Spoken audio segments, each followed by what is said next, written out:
Today we will discuss about Lambert-Beers law।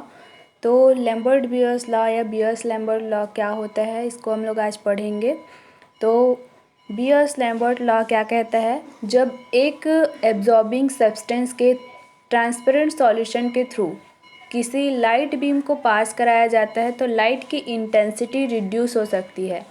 इसका पहला कारण तो ये हो सकता है कि सेल के इनर और आउटर सरफेस पर रिफ्लेक्शन हो सकता है, या सेकंड ये कि सॉल्यूशन में पार्टिकल्स के थ्रू स्कैटर यानी कि प्रकीर्णन हो सकता है, और थर्ड ये कि सॉल्यूशन में मॉलिक्यूल्स के थ्रू लाइट का एब्जॉर्प्शन हो सकता है। तो सबसे पहले हम लोग देखेंगे लैम्बर्ट्स लॉ। तो लैम्बर्ट्स लॉ क्या होता है, सेल की सरफेस पर रिफ्लेक्शन की जो भरपाई है वो केवल सॉल्वेंट वाले रेफरेंस सेल के थ्रू की जा सकती है।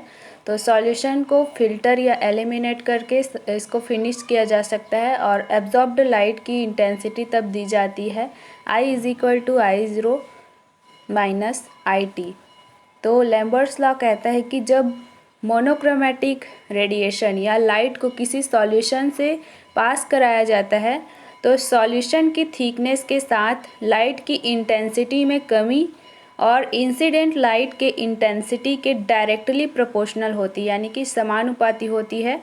जैसे कि यहाँ पे मान लीजिए कि I यहाँ पर इंटेंसिटी ऑफ इंसिडेंट रेडिएशन है या लाइट है, और x यहाँ पर थिकनेस ऑफ द सॉल्यूशन है।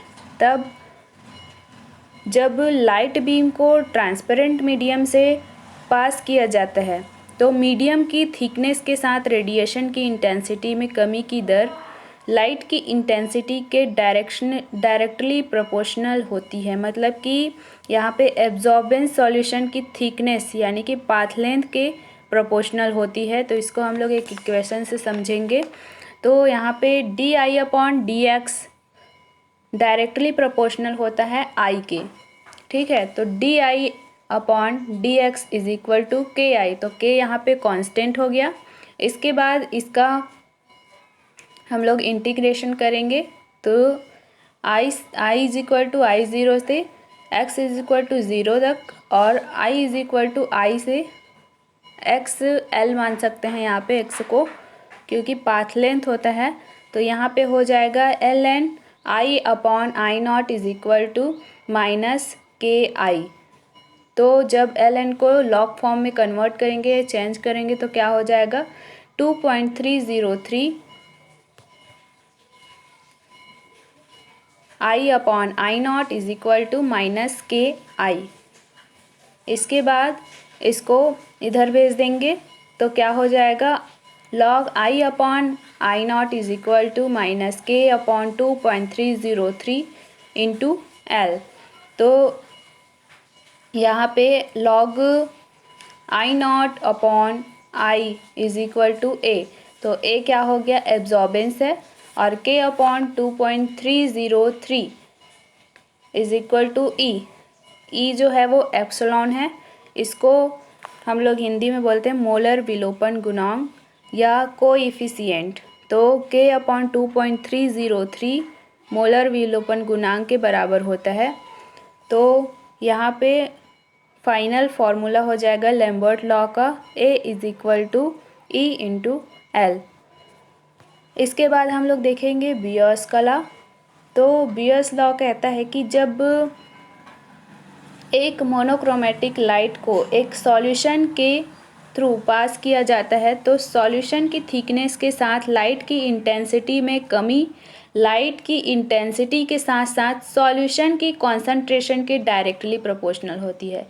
पहले हमने लैम्बर्ट लॉ में देखा था कि वहाँ पे थिकनेस और एब्जॉर्बेंस के बारे में बताया गया था, और यहाँ पे एक और चीज़ ऐड हो रही है बियर्स लॉ में, कॉन्सेंट्रेशन। तो मान लीजिए यहाँ पे I intensity of incident radiation या लाइट है, और x thickness of the solution, and C concentration of solution है। तब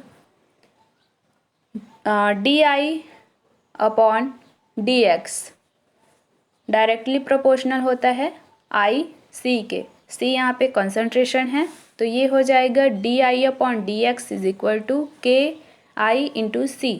तो k यहाँ पे कांस्टेंट है। इसके बाद इसका हम लोग पक्षांतर कर देंगे तो क्या हो जाएगा, di upon I is equal to minus k into c into d x. तो इसको हम लोग इक्वेशन नंबर 1 दे देंगे। इसके बाद इसका इंटीग्रेशन करेंगे, समाकलन करेंगे x इज इक्वल टू 0 से x is equal to x तक। तो ये क्या हो जाएगा, ln i upon I nought is equal to minus k c x. तो ln को हम लोग लॉग में चेंज करेंगे तो क्या हो जाएगा, ये 2.303 log i upon I nought is equal to minus k into c into x. तो इसको हम लोग इक्वेशन नंबर 2 दे देंगे, फिर इसको इधर भेज देंगे तो ये हो जाएगा log i upon I nought is equal to minus k c into x upon 2.303। तो जो k अपॉन 2.303 है वो मोलर विलोपन गुणांक के बराबर होता है। तो ये क्या हो जाएगा, इसको एप्सिलॉन से शो करते हैं तो ये हो जाएगा k upon 2.303 is equal to epsilon. तो यहाँ पे फॉर्मूला हो जाएगा log i upon I nought is equal to minus e c into x. तो जैसे कि हम लोग यहाँ पे एक कंडीशन लेते हैं, x is equal to l is equal to 1 centimetre and c यानी कि कॉन्सेंट्रेशन हम लेंगे 1 ml।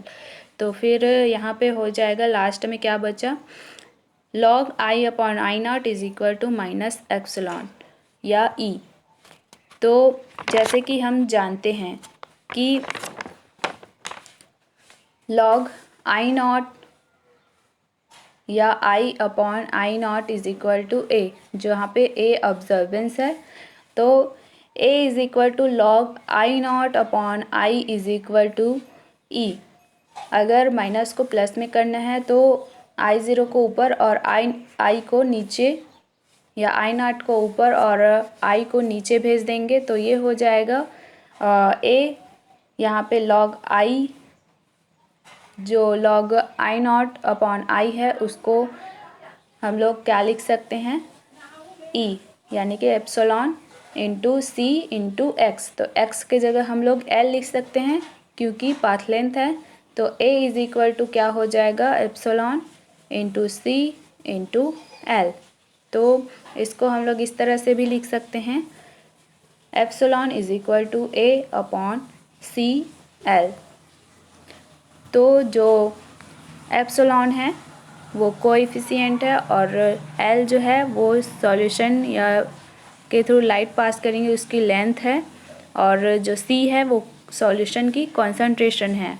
तो यहाँ पे A is equal to E L into C. तो इसको हम लोग फाइनल लिख सकते हैं ई या epsilon is equal to a upon l C.